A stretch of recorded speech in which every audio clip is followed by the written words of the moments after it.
Bonjour à toutes et à tous. Si moi je devais m'amuser à rénover cet endroit-là, c'est ce que est en train de faire mon père en ce moment, eh bien je serais vraiment mauvais et j'aurais beaucoup de mal. Pourquoi? Parce que je n'ai pas développé un certain nombre de compétences.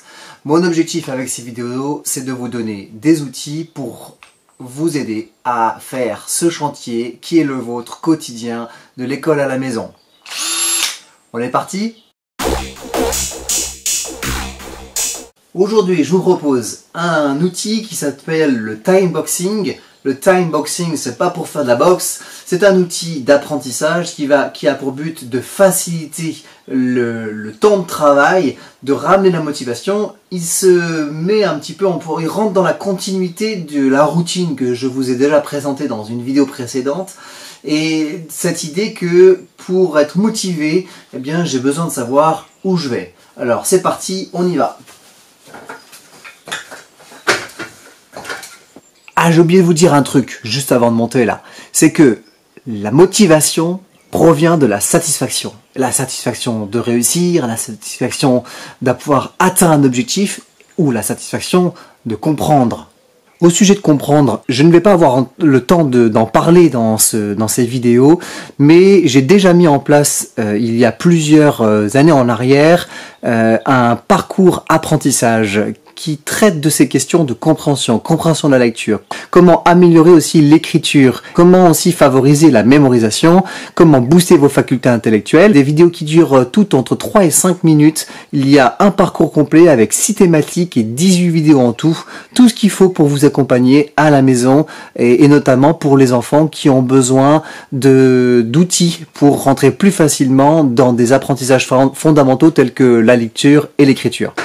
Et une dernière chose très importante, c'est que pour la circonstance si particulière du confinement, j'ai décidé de vous offrir 50% de remise sur le prix de ce pack vidéo parcours apprentissage. Il y a également un autre pack qui s'appelle le pack coach alimentation et apprentissage dans lequel je parle du lien entre l'alimentation et l'apprentissage. Ça peut être très utile parce que si vous trouvez que vos enfants sont plutôt du genre très excités, eh bien il faut peut-être se poser la question de ce qu'ils boivent ou de ce qu'ils mangent et de comment calmer le jeu juste au moyen de l'alimentation. Alors c'est vrai que le danger de la situation actuelle avec cette école à la maison, avec ces enseignants qui doivent donner du travail à distance aux élèves, eh bien c'est qu'il y a tout d'un coup beaucoup à faire. Oui, j'arrive maman, je fais de mon mieux, je suis en train de regarder ce qu'il y a marqué sur l'espace de travail, là, le cahier de texte en ligne.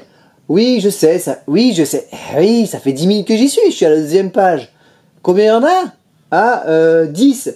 Oui, et ça c'est que pour le français, mais je fais de mon mieux, je te promets, j'arrive. Habituellement, les élèves reçoivent heures de cours après heures de cours, séquences de travail après séquences de travail, les exercices, les fiches, etc. Le programme est étalé sur la semaine. Mais avec ce fonctionnement-là, les enseignants envoient le travail, il y a donc beaucoup d'exercices, beaucoup d'activités, beaucoup de matières, tout est fourni d'un coup, et puis il y a peut-être aussi des contrôles à rendre, des travaux à rendre.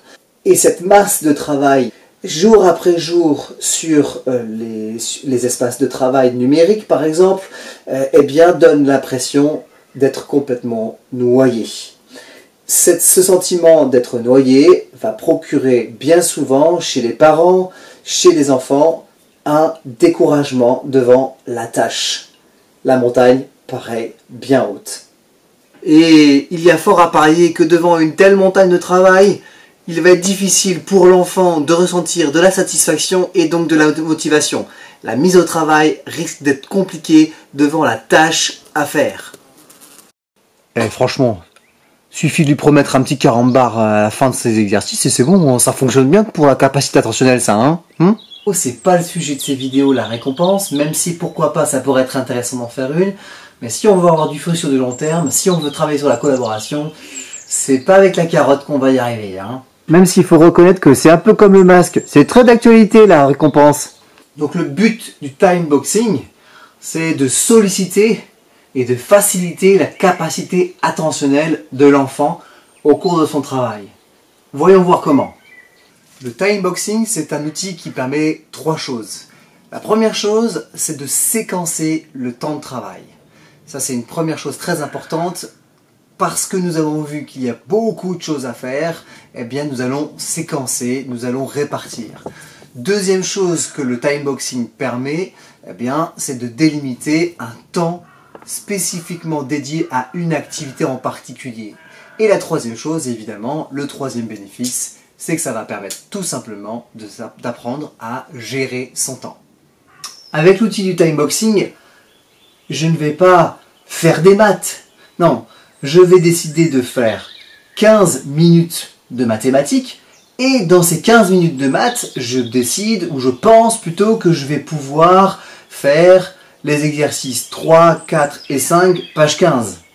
Un temps précis, une quantité précise d'activité. En fait, la technique du timeboxing, vous voyez, elle est assez évidente et assez simple à mettre en pratique, puisqu'il s'agit de savoir, de définir précisément combien de temps je vais passer à faire tel ou tel exercice. Sinon, l'enfant peut vite se sentir débordé, se sentir découragé à la simple idée de devoir se mettre au travail. Et une fois que j'ai terminé, que le temps s'est écoulé, eh bien je fais le point. Deux possibilités. La première possibilité, c'est simple, c'est que j'ai trouvé le bon nombre d'exercices que je pouvais faire en 15 minutes. Et c'est bon, je passe à la suite, je me redéfinis un nouveau timeboxing avec un temps précis et un nombre d'activités ou d'exercices spécifiques. Ou alors, au contraire, je me rends compte au bout des 15 minutes que je ne suis pas arrivé au bout, et à ce moment-là, je fais le point sur combien de temps me faut-il encore pour terminer l'objectif que je m'étais donné en termes du nombre d'exercices. La motivation provient de la satisfaction de réussir, la satisfaction de pouvoir atteindre un objectif. Si ces vidéos vous plaisent ou si vous y voyez un quelconque intérêt, n'hésitez pas à mettre un petit pouce vers le haut, juste en dessous de la vidéo, et puis à diffuser autour de vous.